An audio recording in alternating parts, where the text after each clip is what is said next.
अस्सलाम वालेकुम रहमतुल्लाहि वबरकातुहू। Welcome to my YouTube channel Iqra academy. Class 10 subject English, lesson number 4.1 the world is mine, English workshop part number 1, explain by Imran Bangalore. For more videos subscribe my YouTube channel Iqra academy. English workshop, इसका पहला question है, यहाँ पर देखिए, complete the following after reading this poem. मतलब reading को पढ़ने के बाद हमको क्या करना है, इसको कंप्लीट करना है। जैसा कि देखो यहाँ पर ABCD 4 क्वेश्चन दिए हुए हैं। तो poet saw lovely girls Hubble down dash dash dash था। कहाँ पर देखा था उसने उसको? बस में देखा था। नीचे उसका आंसर है the poet met a lovely girl on a bus. The poet wanted to buy from the lad. क्या उसको खरीदना चाहता था? Some sweet. नीचे उसका आंसर है the poet told the boy to join other play but he couldn't hear. मतलब उसको नहीं सुन पाता वो, क्योंकि वो सुनने से माजूर था। उसके बाद डी देखो, the poet request dash to forgive him. The poet request God to forgive him. ठीक है। उसके बाद देखो यहाँ पर नंबर 2, मैच द फॉलोइंग है, ए और बी है यहाँ पर। The beautiful girl, the lad who was selling sweet, the child watching others playing. The poet says the word is mine because. तो इसका आप लोग क्या करना है, यहाँ पर जुड़िया लगाने। देखो पहले का आएगा डी आएगा, 4 नंबर आएगा। Had handicap in her leg आएगा। द ब्यूटीफुल लड़की कैसी थी? पैर से वो माजूर थी। The lad who was selling the sweet, जो लड़का स्वीट बेच रहा था, कैसा था वो? He can experience the beauty but the gift of his life, and he was thankful to the speaker in this poem. Was hearing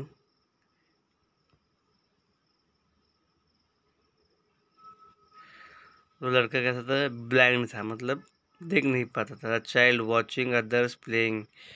was hearing empire, मतलब इसका 2 नंबर आएंगे, मतलब सुनने से वो माजूर था। और डी का है, हाँ देखो डी का यहाँ पर आंसर लिखा हुआ देखो हमने, a beautiful girl had 1 leg and use creche.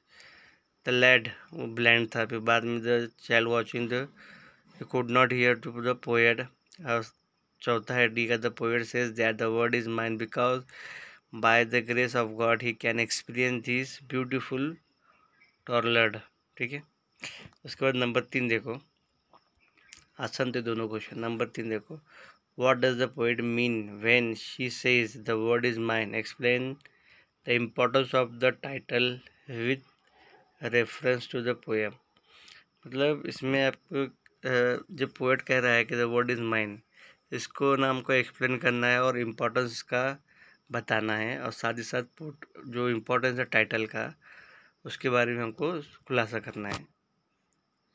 देखो यहाँ पर, the poet means to say that we must count our blessing and be grateful for the good things in our life rather than complaining about the things which we think we lack। मतलब poet हमको बताना चाहता है कि हमारे life में कितनी चीज़ें मौजूद है, कितनी सारी चीज़ें ऐसी अच्छी चीज़ें मौजूद है, हम उसको ध्यान में नहीं रखते, बल्कि क्या करते हैं, जो चीज़ें हमारे पास मौजूद नहीं है उसके हम क्या करते हैं, कंप्लेंट करते हैं। By the end of the every stanza the poet says that she is grateful to God to giving her everything in the world she was in life. मतलब हर स्टांजा के लाइन में जो पोएट है मुस्तनिफ़ा क्या कह रही है, वो खुदा का शुक्र अदा कर रही है कि आपने उसकी ज़िंदगी में हर चीज़ से उसको, इस दुनिया में, इस ज़िंदगी में हर चीज़ से उसको नवाजा है। शी वॉन्ट्स इन लाइफ, जो अपनी लाइफ में चाहती थी सारी चीज़ उसकी लाइफ में मौजूद है। So the title of the poem is appropriate with reference to the poem. It gives the gist of the poem. Contentment is happiness। मतलब जो पोएम का जो टाइटल है द वर्ड इज़ माइन, ये पोएम के लिए सूट करता है, क्योंकि ये दुनिया क्या है उसकी, क्योंकि उसको हर चीज़ से इसमें नवाजा गया है। उसके बाद आगे देखो, question number 4, answer in your own words, यानी अपने अल्फाज में इसको लिखना है। What is the theme of the poem, ये पोएम का थीम क्या है।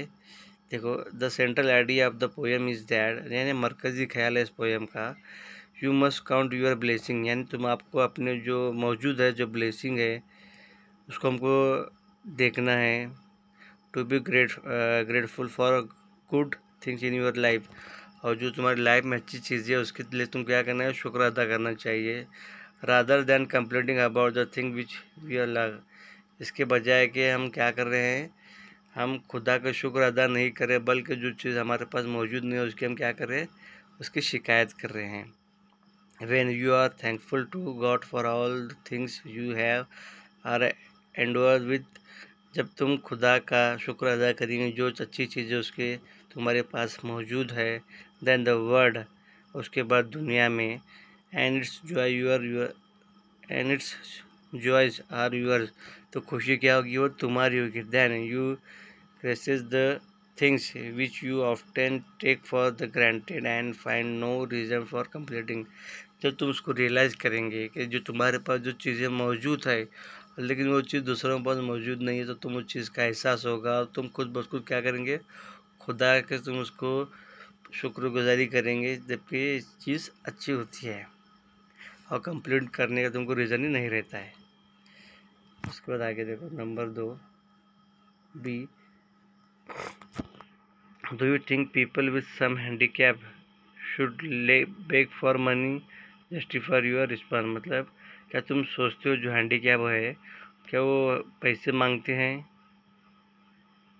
Justify your answer, people with some handicap should not beg for money because God give them something extraordinary which they can earn their bread earn butter, मतलब जो लोग handicap होते हैं तो वो उनको सब पैसा जो माजूर होते हैं उनको पैसा मांगने की ज़रूरत नहीं, क्योंकि खुदा ने उनको पैर की जगह उनको कुछ ऐसी एक्स्ट्रा ऑर्डिनरी यानी गैर मामूली जो सलाहियत देता है उनको, जिसकी वजह से वो क्या करते हैं, पैसा कमा सकते हैं, मतलब खाने पीने के लिए।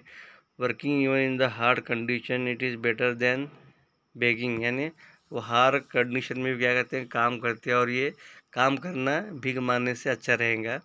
The handicap can utilize some of their gifted qualities for living normal life, और जो हैंडीकैप होती है, जो उनकी जो गॉड गिफ्टेड क्वालिटी है, नॉर्मल लाइफ करने जीने के लिए उसमें उसका इस्तेमाल करते हैं। Not every difference from the rest, सारे लोग ऐसे नहीं होते हैं जो अपनी माजूरी से भीख मांगते हैं। सी देखो, व्हाट इज़ बेटर, क्या अच्छा रहेगा, to completely take over the work and responsibility for the disabled person in the order to help encourage such person to do it himself herself in a different way, justify your choice, मतलब हमको क्या करना है, ऐसे जो लोग हैं जो डिसेबल पर्सन है तो उनके हमको क्या करना है, कंप्लीटली रिस्पॉन्सिबिलिटी लेना चाहिए, या फिर उनको इनक्रेज करना चाहिए, मतलब ऐसे हालात में कैसे काम करना चाहिए। तो उन्हें क्या, इसको तुम्हारा आंसर जस्टिफाई करें, तो इसमें से क्या रहेंगे, it is better that we should encourage a disable person to do something in his life, मतलब उनको अच्छा ये रहेगा कि उनकी मदद करने के बजाय उनको ना उनकी लाइफ में क्या है, एनकरेज करना चाहिए, हिम्मत अफजाई करना चाहिए कि तुमको ये चीज़ें करनी है। Beside his handicap God blesses him with the extraordinary power which he and she can work and earn money and respect in their life, मतलब खुदा ने उनको जब से हैंडीकैप बनाया तो उसमें एक्स्ट्रा ऑर्डिनरी एबिलिटी वो उनको देता है कि वो उस एबिलिटी का इस्तेमाल करके कुछ पैसा कमा सकते हैं और अपनी लाइफ में ज़िंदगी में रेस्पेक्ट हासिल कर सकते हैं। तो completely take over the responsibility of disable person in order to help will make him depended all this and life and she will helpless and disgraceful life to throughout, मतलब उनको हिम्मत अफजाई करनी, अगर उनकी कम्प्लीटली जिम्मेदारी हम अपने ऊपर लेते हैं तो वो ज़िंदगी भर वो क्या करेंगे, तुम पर वो डिपेंडेंट रहेंगे, और ये चीज़ ठीक नहीं है, और वो अपने आप की लाइफ को हमेशा कोसते रहेंगे। तो उनको कम्प्लीटली उनको हेल्प करने के बजाय उनको ना इनकरेज करना चाहिए जो उनके पास एबिलिटी का उसका इस्तेमाल करने के लिए। नंबर 5 देखो, make a list of pair of rhyming words from the extract.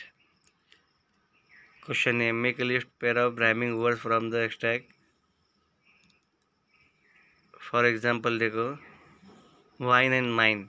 Answer, fair, hair and fair, charm and harm, kind and blind. B, rhyme scheme of the first two stanza, A B C C, first stanza, second stanza, A B B C C D। ठीक है, ये rhyme scheme था इसका। उसके बाद pick out from the poem lines which contain the following figure of speech. Inversion देखो कौन सा है, today upon a bus I saw very beautiful girl. The correct order of the sentence would be I saw beautiful girl upon a bus today. मतलब ये inversion है, तो उसका correct order कैसा था, I saw a beautiful girl, यानी यहाँ पर क्या, today upon a bus I saw a beautiful girl, ये इन्वर्सन है। इसका करेक्ट इस तरह से आएंगे नीचे। तो इंट्रोगेशन देखो यहाँ पर है, I stop a moment then I said why don't you join the other dear. यहाँ पर इंट्रोगेशन यहाँ पर थोड़ा इंक्वायरी कर रहा है कि वो अचानक रुक जाता है, पूछता है कि why do you join others dear. तो ओनोमोटोपिया देखो, oh God give me, oh God forgive me when I whine, यानी यहाँ से खुदा से इल्तिजा कर रहा है कि ओ गॉड मुझे माफ। एपोस्ट्रॉफी देखो, oh God forgive me when I whine, ये एपोस्ट्रॉफी है ओनोपोटोपिया, ओनो ओनोमोटोपिया की एग्जाम्पल थी ये। उसके बाद आगे देखो, number 7, pick out the 4 lines that contain the imaginary. 4 line जो इमेजिनरी को ताल्लुक करते हैं, जैसा कि यहाँ पर देखो, I saw lovely girl with a skillen hair. I saw her humble down the lies. एक लाइन होगा दूसरा, I saw a child with eyes of blue. See देखो, with eyes to see sunsets glow, with ear to hear what I could know. ठीक है, ये 4 line थे जो imaginary थी। उसके बाद नंबर 8 है, among your classmate one is lump, second is can't hear properly, and third one is can't see the beautiful world. All of them are facing lots of difficulty in life. Compose a dialogue among them about the problem and difficulties faced by them. You can take help of the following dialogue and expand your ideas। मतलब यहाँ पर तुमको क्या करना है, तुम्हारे classmate में एक क्या है, पैर से माजूर, और दूसरा सुन नहीं पाता, और तीसरा देख नहीं पाता। तीनों क्या कर रहे हैं, उनकी ज़िंदगी में क्या है, डिफ़िकल्टीज़ का सामना, मुश्किलात का सामना कर रहे हैं। तो हमको क्या करना है, तीनों को क्या करना है, डायलॉग को कंपोज करना है जो उनकी डिफ़िकल्टी फेस कर रहे हैं, और नीचे दिए गए इसके हिसाब से तुमको शुरू करना है। जैसा कि स्टूडेंट 1 2 3 है, और तुमको कंटिन्यू करना है और उसका डायलॉग भी तुमको लिखना है, जैसा कि हमने देखा यहाँ पर दिखा गया है। आंसर है, title helping each other means through your problem. एक दूसरे की मदद करके हमको हमारे प्रॉब्लम से हम कामयाबी हासिल कर सकते हैं। जैसा कि देखो है, स्टूडेंट 1 2 3, उसके यहाँ नाम दिया गया है राज, संजू, अमित। वहाँ पर हमने इसकी शुरुआत देखा था, 1 2 3 वहाँ पर शुरुआत हो गई थी। Do you know how many problems I lamb I have faced when I decide to go anywhere. क्या तुमको पता है मैं कितने प्रॉब्लम फेस करता हूँ जब भी मुझे कहीं जाना होता है, कहीं मैं डिसाइड करता हूँ तो मुझे बहुत मुश्किल आती हैं। राज कहता है जो पैर से माजूर है। संजू कहता है, yes I can understand but at least you deaf can hear, I can't hear anything. मतलब कहता है कि हाँ मैं तुमको समझ सकता हूँ, एटलीस्ट डीफ, क्योंकि मैं एक बहरा हूँ, आई कांट हियर एनीथिंग, मतलब मैं तुम्हारी चीज़ को समझ सकता हूँ जबकि मैं सुन नहीं सकता क्योंकि मैं बहरा हूँ।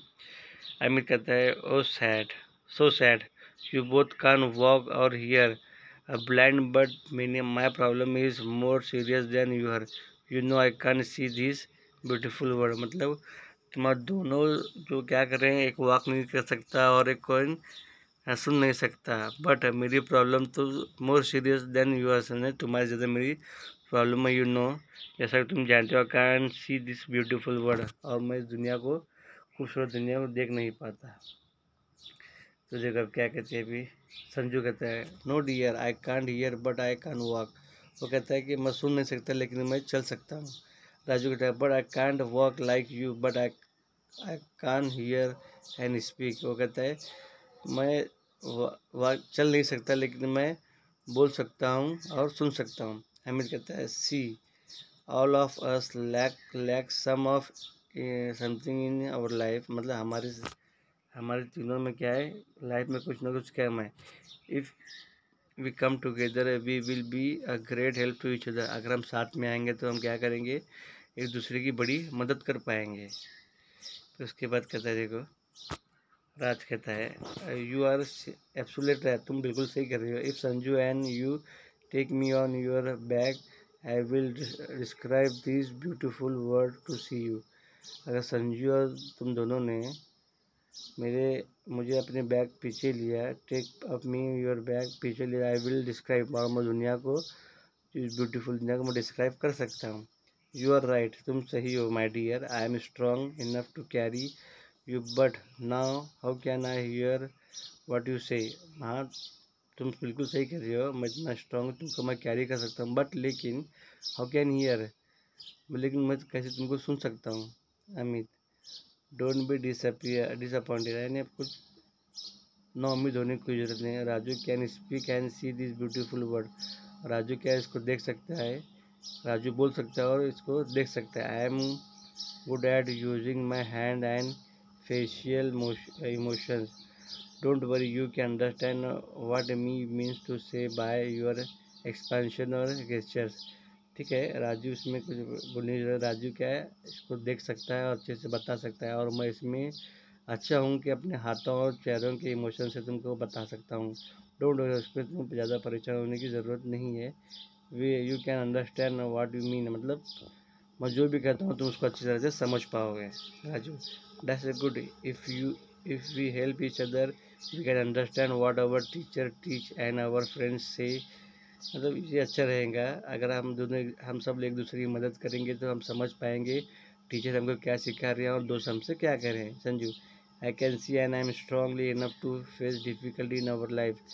मैं देख सकता हूँ और मैं स्ट्रांगली इनफ, मैं इतना मजबूत हूँ कि मैं डिफ़िकल्टीज यानी जो अपनी लाइफ में जो मुश्किल आता है उसका मैं सामना कर सकते हैं। If you are ready to become my ears, अगर तुम मेरे कान बनोगे तो मैं से I will definitely help you, और मैं तुम्हारी अच्छे से मदद कर सकता हूँ।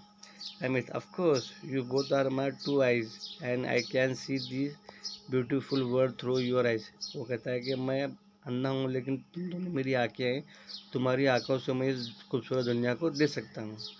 Raja thank you both of you being my legs, now I think we will not face any difficulty in our life if we come together alive।